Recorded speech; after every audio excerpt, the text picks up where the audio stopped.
안녕하세요. 경매설관 박영준입니다. 이번에는 이제 좀 어떻게 보면 개발에 관해서는 이제 마지막으로 이제 강의하는 것 같아요. 개발이익 개발 부담금하고 개발 부담금이 있어요. 그 다음에 초과이익 환수제라는 게 있거든요. 개발 부담금은 말 그대로 그냥 토지나 농지, 임야를 개발해서 내가 이득을 얻었다면 국가에서 세금을 뜯어가는 거고요. 초과이익 환수제는 재건축 지역에 많이 재건축이나 재개발 지역에서 적용되는 법률이에요. 서로 법이 달라요. 제가 이렇게 강의를 하면서 법의 근거를 이렇게 말씀드리는 이유가 여러분들이 항상 우리가 이제 그래서 개발 부담금이 어디 법에서 나온 거야? 무작정 외우려고 하면 이해가 잘 안 돼요. 그리고 또 금방 까먹고. 그런데 이게 어디 법에서 나오는 거지? 초과이익 환수제? 이건 재건축에 관련된 건데 재건축 쪽 법 쪽에서 나오는 거구나. 이렇게 이해를 하면 되게 빨리 이해가 되고 또 오래도록 기억났거든요. 그리고 내가 필요할 때 초과이익 환수금 뭐 금액이 얼마야? 아니면 부담금 금액이 얼마지? 모르면 우리가 법조문 찾아가면 돼요. 그죠? 그래서 제가 항상 강의를 할 때 법을 좀 이렇게 법조문을 좀 이렇게 말씀드린 이유가 뿌리를 알아야 되기 때문에, 그리고 또 우리가 혹시나 까먹었을 때 그 법을 찾아보면 되거든요. 자, 그럼 우리가 토지를 개발할 때 또는 농지를 개발할 때 세금이 어떻게 구성되어 있는지 한번 볼게요. 우리가 예를 들어서 제가 강의 때 말씀드렸죠. 이 토지 이게 이제 임야거든요. 이런 임야를 개발할 때 세금이 뭐뭐가 들어가죠? 만만치가 않아요, 여러분. 이게 세금 내가 이거 뭐 10,000원짜리 사가지고 나중에 지목을 대로 바꾸면 그냥 한 20만 원 되겠다. 그러면 야, 20배네? 그게 아니라요.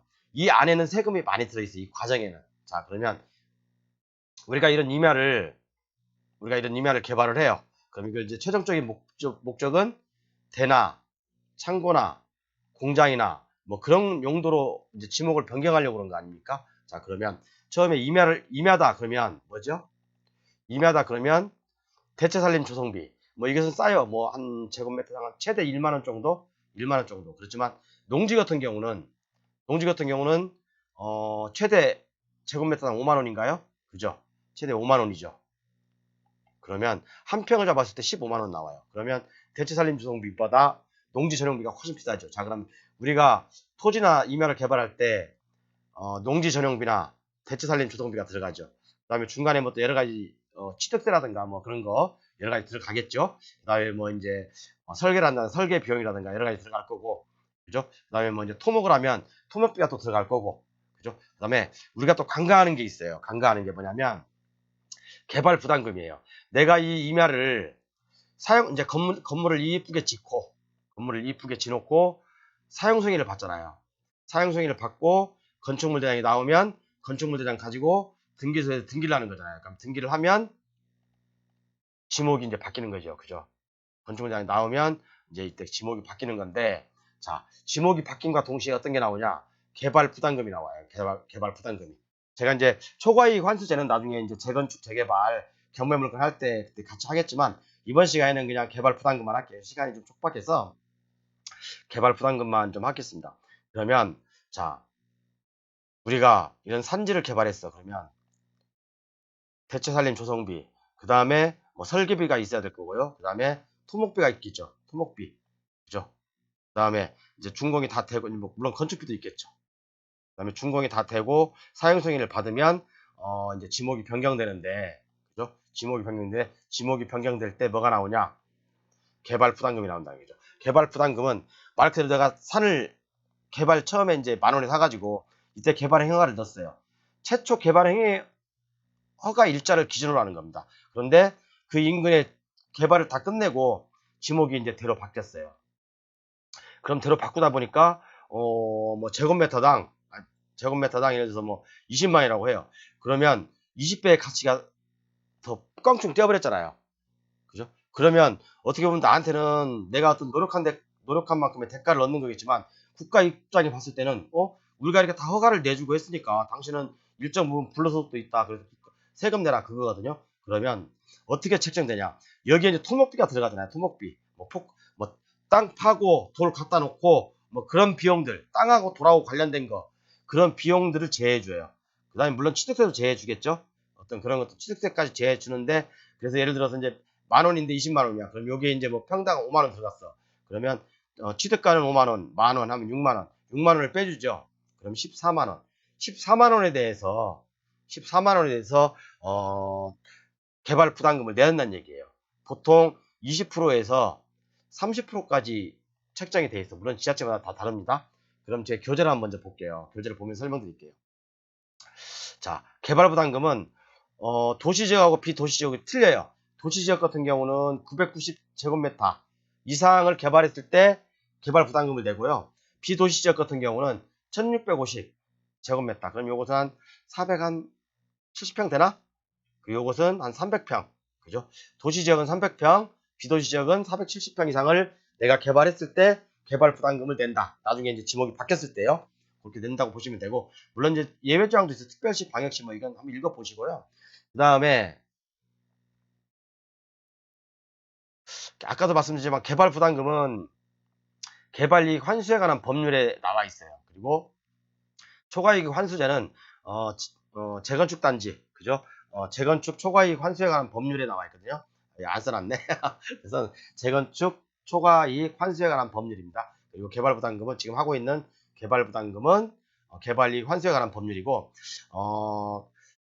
개발부담금이 납부되는 사업이 있어요. 뭐 모든 게 다 납부되는 게 아니라 물론 일정 규모 이상이어야 되겠죠. 일정 규모 이상이어야 되고, 택지개발, 주택 단지 조성, 관광단지 이런 걸 개발했을 때 추가 이익이 생기면, 그죠? 추가 이익이 생기면 개발 부담금을 납부한다. 그다음에 개발 부담금을 납부 시기는 언제냐? 준공후 지목이 변경된 시점. 그죠? 이때 당시 소유자예요. 이때 당시 소유자가 나야 돼요. 만약에 예를 들어서 어떤 데가 전원주택 단지 막 칼로 짜게 놓은 이런 그 전원주택 단지 있죠. 한 필지를 분양받았어. 내가 샀어. 그러면 이 분양업자들은 개발을 다 완공하지 않은 거잖아요. 주택을 아직 다 안 졌잖아요. 지목이 안 바뀌었잖아요. 그럼 내가 이걸 매입을 해서 건물을 짓고 지목을 변경했을 때 나한테 떨어진다는 거예요. 개발 부담금이. 이 개발업자한테 떨어지는 게 아니에요. 그렇기 때문에 이때 당시에 특약을 줬어야 돼요. 그죠? 개발 부담금을 뭐 개발자가 내주는 건지 아니면 내가 부담하는 건지 대부분 매수자가 부담하게 됩니다. 매수자가 부담하게 되니까 뭐 그런 특약도 한번 쓸 수 있으면 쓰시고요. 그럼 좋죠. 납부 의무자는 아까 말씀드렸지만 원칙은 개발 사업자예요. 원칙은 아까 그 개발 사업자인데 예외가 있어요. 완공 전이라면. 그죠? 원칙은 이 개발 사업자가 개발 부담금을 내야 되지만 예외가 있어요. 완공 전이라면, 그러니까 이게 주택이 안 지어져 있고, 그죠? 이게 지목이 변경되지 않았다고 한다면 사업 시행자 또는 위탁 도급자 그리고 토지 소유자의 지위생계자가 지목이 바뀌었을 때 내는 게 원칙입니다.